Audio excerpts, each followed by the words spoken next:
১৬০০ বছরের পুরানো ইতিহাস, ঐতিহ্য, নান্দনিক সৌন্দর্যে ভরপুর ইতালির ভেনিস। প্রতি বছর মধ্য জুলাইয়ের শনিবার হাজারো আতশবাজির রঙিন আলোতে উৎসবে মুখরিত হয়ে ওঠে ভেনিসের গ্র্যান্ড ক্যানেল। বহু পর্যটকের আগমনে জমজমাট হয় ব্যবসা। উৎসবে দল বেঁধে অংশ নেয় প্রবাসী বাংলাদেশিরাও। ভেনিসে প্রতি বছরই রেদিনপুরে আতশবাজি হয়। এখানে অনেক লক্ষ লক্ষ পর্যটক আসে আতশবাজি দেখতে, খুবই আনন্দ হয়। এখানে যখন রেদিনপুরে আসে তখন আমাদের ব্যবসা খুব ভালো হয়, কারণ অনেক টুরিস্ট আসে ওই দিন। বাংলাতে যা বলে আতশবাজি। জুলাইয়ের প্রচণ্ড গরমে উন্নত বিশ্বের অধিকাংশ দেশ যখন আতশবাজি নিয়ে শঙ্কিত থাকে, তখন ভেনিসে তা করা যায় অতি সহজে, কারণ সাগরে ভাসমান শহরটির এই আয়োজন হয় পানির ওপর।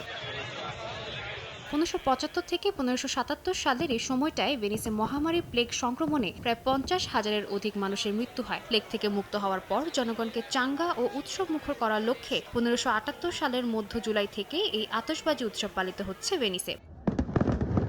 সময় সংবাদ, ইতালি।